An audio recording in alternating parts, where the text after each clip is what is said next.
Olá, sejam bem-vindos, sejam bem-vindas. Eu sou o professor Guilherme Hartmann. Estamos aqui no estudo de prática processual constitucional. Quer dizer, o estudo do direito constitucional, mas voltado para um enfoque mais processual, um enfoque mais prático. Hoje vamos falar sobre a ação de descumprimento de preceito fundamental, a famosa ADPF, e também de outro instrumento de controle de constitucionalidade, a representação de inconstitucionalidade, que é conhecida como ADI, no âmbito estadual, a ação direta de inconstitucionalidade no âmbito estadual. Bom, eu sou o professor Guilherme Hartmann, sou advogado privado, há 20 anos atuo na advocacia civil, imobiliária, empresarial e sou mestre e doutor em Direito Processual na Universidade Estadual do Rio de Janeiro, a UERJ. Sou professor também concursado na Universidade Federal do Rio de Janeiro, a UFRJ, e dou aula em vários cursos, como na própria Escola da Magistratura do Rio de Janeiro, a EMERGE. Participei dessas duas obras, Petições e Prática Civil. Petições e Prática Civil, um livro de prática com petições, com muitos comentários, muita jurisprudência, com capítulos específicos em determinados temas, como ações locatícias, ações imobiliárias, ações de família, ações sucessórias. Enfim, tem um tópico sobre jurisprudência em temas usuais, como temas consumeristas, temas de serviços públicos, enfim. Da editora Ridel, 2024, a sexta edição. E o livro branco, Competência no Processo Civil, um manual sobre competência, também com muita jurisprudência. Bom, qualquer dúvida que vocês tenham, deixe o meu Instagram, Guilherme K. Hartmann, tá inclusive aqui na tela inicial, fica aí em divulgação para a gente ter algum tipo de contato e tornar aí o nosso estudo o mais amplo possível. Bom, vamos em frente, vamos falar sobre a ação de descumprimento de preceito fundamental. Esse estudo do controle de constitucionalidade, é sempre bom ressalvar. Nós estamos a trabalhar a compatibilidade de normas infraconstitucionais com o texto constitucional. A Constituição Federal, vamos trabalhar em princípio que é o quê? É a lei maior. Ela é a norma a ser protegida. Então, nesse sentido, normas de caráter inferior, hierarquicamente, por exemplo, uma lei federal, uma lei estadual, uma lei municipal, não podem afrontar a Constituição. E, nesse sentido, existem várias técnicas de controle de constitucionalidade, técnicas para demonstrar uma compatibilidade da norma infraconstitucional com a norma hierarquicamente superior, que é a Constituição. Só que a gente vai ter que sempre ter esse exame. A supremacia da Constituição permite esse tipo de controle. Agora, você tem que examinar qual é a norma violadora. A norma que está afrontando é uma norma estadual, municipal, federal, porque faz diferença na espécie de controle a ser realizado. E também qual é o parâmetro de proteção. No caso, é a Constituição Federal, é a Constituição Estadual que está sendo afrontada, e isso vai trazer algumas variantes. Bom, nas técnicas de controle, também é importante aqui frisar numa introdução que o Brasil adota um sistema de controle de constitucionalidade tido como misto, tido como sujeito a classificações. Na verdade, o controle de constitucionalidade pode ser difuso, realizado por qualquer órgão jurisdicional. Costumo dizer, um julgador passa num concurso, uma pessoa passa num concurso público, toma posse, vira magistrado, vira magistrada, na sua primeira decisão, no primeiro dia útil de trabalho, poderia realizar um controle difuso de constitucionalidade. Então, qualquer juiz pode fazer, inclusive um juiz de primeira instância. Agora, existe também o controle concentrado. E o controle concentrado de constitucionalidade é aquele que se concentra num único órgão jurisdicional. E aí a gente pode trabalhar a ideia de que o Supremo Tribunal Federal realiza principalmente o controle concentrado de constitucionalidade. É o que nós temos no julgamento de uma ADI, uma ação direta de inconstitucionalidade, ou numa ADC, numa ação declaratória de constitucionalidade, como você vê no artigo 102, inciso 1, a linha A da Constituição, 102.1a. Inciso 1, causas que começam no Supremo, causas de competência originária. Agora, além da ADI, da ADC, da ADI por omissão, da ação direta de inconstitucionalidade por omissão, uma outra hipótese de controle concentrado de constitucionalidade, uma outra modalidade aqui, espécie dessa modalidade concentrada, é a ADPF, a ação de descumprimento de preceito fundamental. Então, notem que a ADPF não é uma ação que se ajuiza em primeira instância. Não.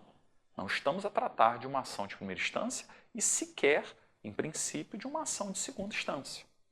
É porque aí há uma discussão se as constituições estaduais podem prever a ADPF, depois a gente vai tratar. Mas, a priori, a ADPF é o quê? É uma ação de controle de constitucionalidade no âmbito do Supremo Tribunal Federal. Então, é mecanismo de fiscalização da constitucionalidade de normas? Sim. É de competência originária do Supremo? Sim. E, acho que é importante falar também, está em negrito aí na tela, é um processo objetivo. É um controle tido como abstrato de constitucionalidade. O controle abstrato é aquele feito na discussão da lei em tese. A discussão da lei em tese, não tem, em regra, um caso concreto subjacente. É uma análise da tutela, da proteção do ordenamento jurídico, é o controle abstrato. Então, uma lei em que, tecnicamente, você não teria partes, você teria interessados, em que o objeto é a própria declaração da constitucionalidade ou não daquela norma. Pois bem, no texto constitucional nós temos a ADPF no 102, parágrafo 1º. Vamos colocar aqui na tela, 102, parágrafo 1º, veja aqui. 102 fala da competência do Supremo Tribunal Federal e, tecnicamente, a norma está aqui no parágrafo 1º, que diz que a arguição de preceito de fundamental decorrente desta Constituição, claro que a gente vai ter que definir o que é preceito fundamental, será apreciada pelo STF na forma da lei. Isso aqui é uma norma constitucional de eficácia limitada, na clássica visão do professor José Afonso da Silva. Norma constitucional de eficácia limitada é aquela que depende de uma regulamentação. E, veja, existe a regulamentação da ADPF, anote aí, vou colocar aqui na tela, na Lei 9882 de 1999. Ela prevê justamente o processo e julgamento da ADPF na forma do parágrafo 1º do 102. Tá? Note que aqui fala que será perante o STF e terá por objeto evitar ou reparar lesão a preceito fundamental resultante de ato do poder público. Então, nós temos aí as normas sobre a DPF, 102, parágrafo 1º da Constituição e a Lei 9882 de 99. Perceba que a ADI e a ADC, que são instrumentos que a gente vai fazer um comparativo, elas estão no 102.1a da Constituição, realmente previsto na competência expressamente ali do Supremo, né? E a lei de regência é a Lei 9868 de 1999, que até a gente vai ter que analisar, né, uma certa compatibilidade quando a Lei 9882 de 99, a lei da ADPF, for omissa. Mas vamos lá. Você já entendeu, né, que é uma ação de controle de constitucionalidade de controle concentrado do Supremo. Agora vejam aqui a informação que está abaixo aí no seu slide. O sentido da criação legislativa foi evitar a repetição de processos e a demora na definição de importantes controvérsias constitucionais não sujeitas aos limites da ADI ou da ADC. Está até sublinhado na parte de cima do slide que a ADPF é uma fórmula processual subsidiária. Por quê? Porque precipuamente você tem a ADI e a ADC. Quando não for cabível a ADI ou a ADC, ou até outros instrumentos, aí subsidiariamente você vai trabalhar a ADPF. Então a ADPF, atenção, é um instrumento subsidiário. Nós vamos trabalhar isso melhor mais à frente, mas veja aqui na Lei 9882 de 99, o artigo 4º, né, parágrafo 1º. Não será admitida a arguição de descumprimento de preceito fundamental quando houver qualquer outro meio eficaz de sanar a lesividade. Naturalmente, os legitimados da ADPF devem, na sua petição inicial, deixar isso muito claro, que não tem nenhum outro instrumento previsto em norma, nenhuma outra ação, por exemplo, em que se possa obter, né, o mesmo resultado. Porque senão a ADPF não é cabível. Senão ela não é cabível. Então, naturalmente, se for uma decisão sujeita a recurso, que se entre com recurso e não com a ADPF. Se for uma decisão transitada em julgado, você tem o caminho da ação rescisória e não o caminho, tecnicamente, da ADPF. E nas técnicas de controle de constitucionalidade, naturalmente, se cabe a DI, não cabe a DPF. Se cabe a DC, não cabe a DPF. E por aí vai. Se cabe a DI por omissão, não cabe a DPF. Tá? É um instrumento subsidiário. E aí, voltando ao slide, né, por que existe a DPF? Para tratar de controvérsias constitucionais, sobretudo quando você não tenha, né, cabível ADI ou ADC, porque aí entra o instrumento subsidiário da DPF. E a gente vai verificar que a DPF tem um caráter de um instrumento de integração entre os modelos difuso e concentrado, porque a gente vai ver que existe a DPF incidental, né, que é uma das modalidades, né, de ADPF, e existe a ADPF principal, né? E aí, dentro dessa lógica de raciocínio, a gente percebe um certo misto entre as respectivas situações, para evitar que, quando não cabe a ação de controle concentrado no Supremo, que seria um remédio direto no Supremo, ADI, ADC, que isso tivesse que ficar sendo controlado pelo meio difuso e só chegar ao Supremo via recurso extraordinário, demoradamente. Então, a ADPF ela entra como um subterfúgio ali, como um instrumento ali subsidiário, né, para evitar essa demora no deslinde de importantes controvérsias constitucionais. Então, esse é um fator aí importante dentro aqui para a gente destacar. A subsidiariedade da ADPF, tema que a gente não vai analisar com julgados aqui na nossa aula. Bom, mas prosseguindo, o Supremo Tribunal Federal, em 2023, na ADI, na Ação Direta de Inconstitucionalidade 2231/2231 do Distrito Federal, ele examinou numa ADI a constitucionalidade da lei da ADPF, da lei 9882 de 99. E veja abaixo aí no slide a tese que foi, né, que prevaleceu. É constitucional a lei 9882 de 99, que dispõe sobre o processo e julgamento da arguição de descumprimento de preceito fundamental. Então, é um julgado, né, não distante, né, que reconheceu a constitucionalidade aí da norma.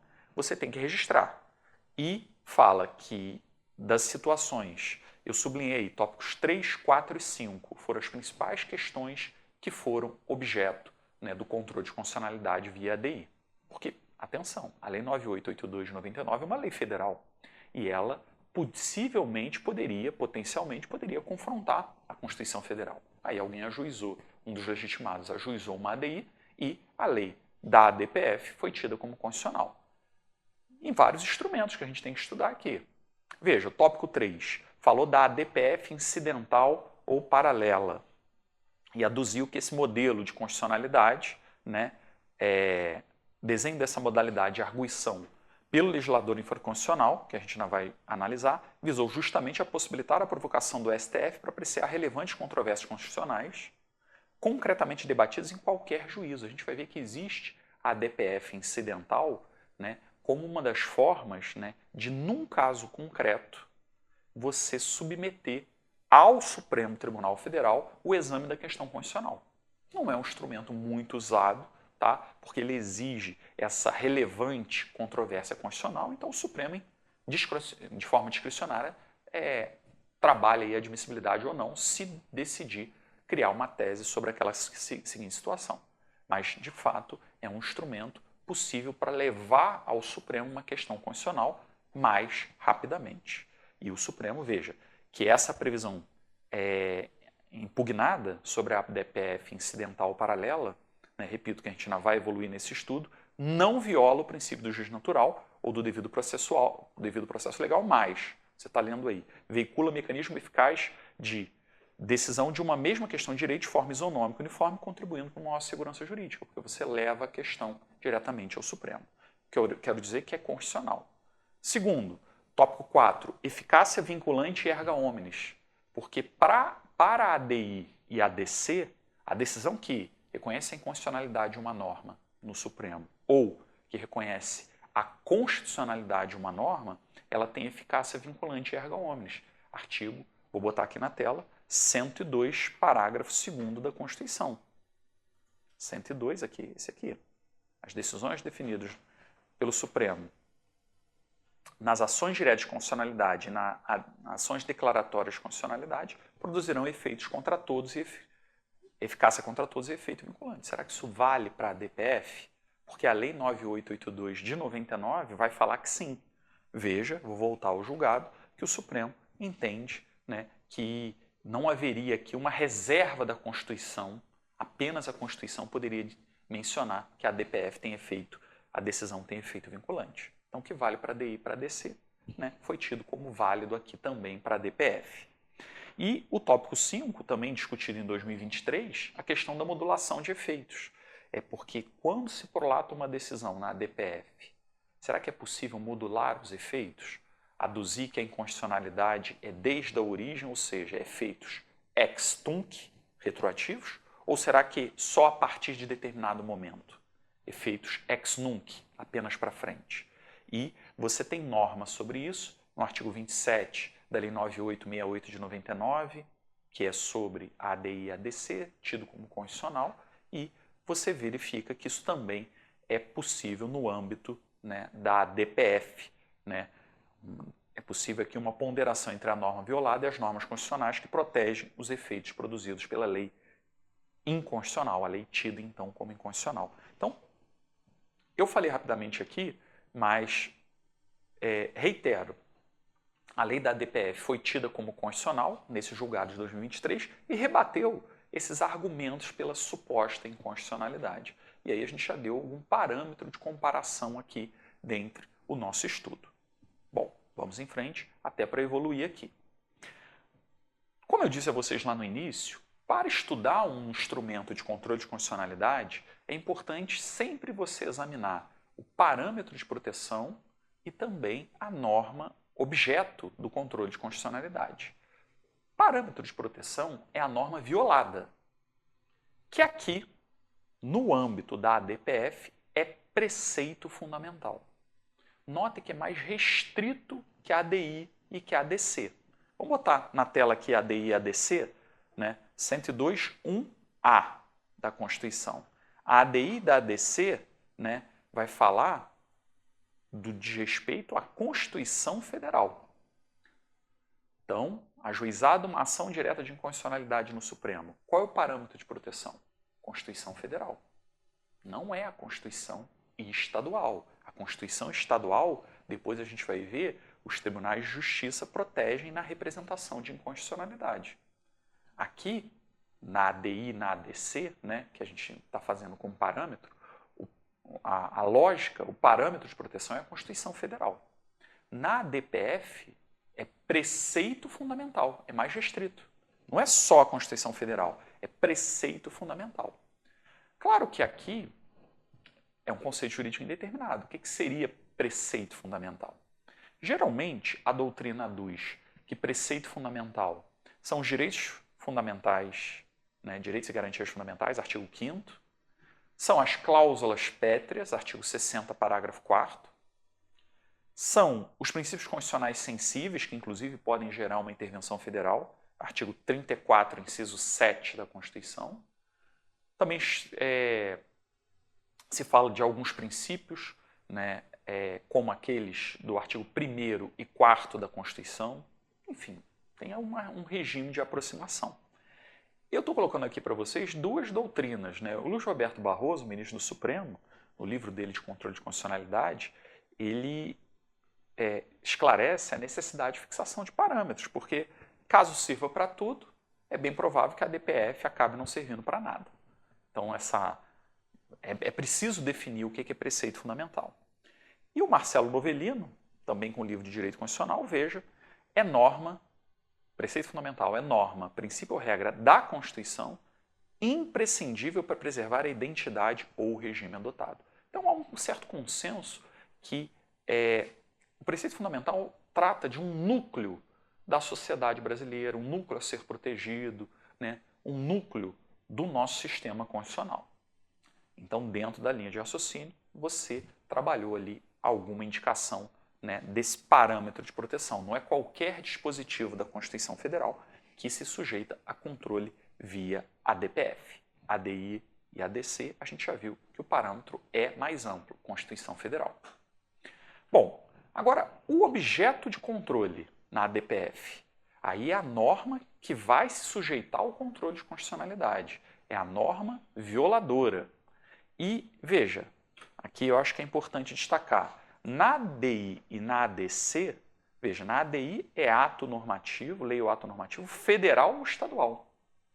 E na ação declaratória de constitucionalidade é ato normativo federal.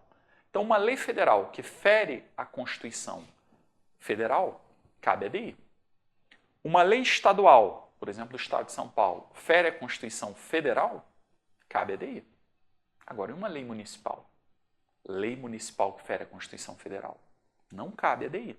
Repito, lei municipal que fere a Constituição Federal, cabe a ADI. Você está lendo aí o 102, inciso 1, a linha A, não cabe. Aí, pelo regime de subsidiariedade, por exemplo, você cogita do cabimento da ADPF. Entenderam? É aí que entra o contexto, você analisar a norma violadora, o objeto aqui de controle, e verificar, cabe a ADI? Se cabe, o remédio é a ADI. Ah, não cabe? Então a gente pode cogitar, né, da ADPF, supostamente. Tá? Então veja, norma violadora, ato do poder público, é o que diz, ato do poder público que viole preceito fundamental, né? Então admite-se que esse preceito fundamental, né, essa lesão ao preceito fundamental, né, seja oriundo de ato federal, estadual ou municipal, ou mesmo de norma ordinária pré-constitucional. Agora, como tem o caráter de subsidiariedade, né, se for norma federal ou estadual, aí que fere a Constituição Federal, você vai ter a ADI. Repito, se for municipal, como não tem esse tipo de controle pela ADI, você tem a ADPF. Ou mesmo, olha que interessante, norma ordinária pré-constitucional. Porque uma norma pré-Constituição de 88, o parâmetro de proteção é a Constituição de 88. Agora, se você tem uma lei anterior à Constituição de 88, dos anos anteriores, você não tem a possibilidade de ADI, tecnicamente, né? Porque aqui você trabalha uma norma anterior, uma norma infraconstitucional anterior. E aí o exame é da recepção, se o texto constitucional a recepcionou ou não. É uma discussão um pouco diferente. Agora, como não cabe ADI de norma ordinária pré-constitucional, a gente pode cogitar do cabimento da ADPF nesse sentido. Tá? Eu até cito aqui para vocês o artigo 1º, parágrafo único, inciso 1, veja. Caberá também a arguição de preceito fundamental quando for relevante o fundamento da controvérsia constitucional sobre lei ou ato normativo federal, estadual ou municipal, sugiro que você sublinhe, incluído os anteriores à Constituição. Aqui te dá bem uma ideia, né, tecnicamente, do objeto mais amplo de proteção. Mas, volto a dizer, sempre você vai ter que trabalhar essa linha de raciocínio de acordo com a subsidiariedade da ADPF. Bom, e aí eu aproveito esse momento, já que nós já temos, né, o objeto e parâmetro ali analisado, já vimos que o parâmetro de proteção, comparativamente com a ADI, para a ADPF é mais restrito, porque não é Constituição, é preceito fundamental. E quanto ao objeto de proteção, tecnicamente, ele é até mais amplo, porque pode ser até uma lei municipal, pode ser até uma norma anterior à Constituição. Até mais amplo, curiosamente, na ADPF, comparativamente com a ADI. A ADI só lei estadual, lei federal. Agora, não esqueçam da subsidiariedade. Então, se couber um dos outros instrumentos, que não é só a ADI e a ADC ou qualquer outro instrumento apto a afastar aquela lesão, aí não cabe a ADPF. Aí a gente vai evoluir. Mas, de qualquer maneira, aproveito esse momento final aqui para explicar para vocês que existem duas modalidades de ADPF. Uma delas, que é a mais utilizada, é a ideia base do artigo 1º caput, que seria a arguição de descumprimento de preceito fundamental principal, uma ação de controle de constitucionalidade, ajuizada por certos legitimados, os mesmos da ADI e da ADC, diretamente no Supremo. Controle concentrado, abstrato, é o artigo 1º caput da Lei 9882 de 99. Agora, além dessa situação, existe a arguição de descumprimento de preceito fundamental incidental, que é o artigo 1º parágrafo único, aqui, inciso 1. Esse inciso 1 aqui vai falar dessa situação que basicamente eu explico. Não é tão utilizada porque aqui existe, né, esse requisito aqui da relevância do fundamento da controvérsia constitucional. Então, por isso que não é tão utilizado a chamada DPF incidental, mas tem previsão, porque é como se fosse um parâmetro aqui com a repercussão geral do recurso extraordinário. Você tem que ter uma relevância do fundamento. E aqui a DPF é tida como incidental, por quê? Porque você pode ter um processo que está a tramitar, então tem um processo, não é discussão em caráter objetivo, não, é um processo subjetivo, e nele há uma discussão constitucional. Seria possível suscitar a DPF incidental como uma cisão funcional da competência para que o Supremo examinasse aquela questão constitucional, uma vez deliberado, né? Cria-se ali a ideia de um precedente, naturalmente, de caráter vinculante para todas as situações, mas valeria de forma endoprocessual para o caso concreto em específico que retornaria para seu respectivo julgamento. Seria uma forma de suscitar rapidamente a decisão do Supremo sobre aquela questão. Mas tem que ter essa relevância, né, do fundamento da controvérsia constitucional. O próprio ministro Luiz Roberto Barroso questiona essa questão, né, porque senão isso aqui geraria um recurso per saltum, uma espécie de recurso per saltum ao Supremo Tribunal Federal, gerando, né, uma jurisdição constitucional, por vezes, em casos, né, que desrespeitassem, né, a ordem escalonada, né, para chegar ao Supremo Tribunal Federal. Então há alguma crítica aqui a esse instituto se ele for utilizado de forma muito ampla. Por isso, volto a dizer, não é um instrumento tão utilizado na prática. Bom, nesse primeiro bloco nós vimos as noções gerais do cabimento da DPF, questões mais constitucionais, mas que são importantes para a gente evoluir no nosso estudo aqui. Qualquer dúvida, vocês têm meu Instagram. Agradeço muita atenção e encerro aqui o primeiro bloco.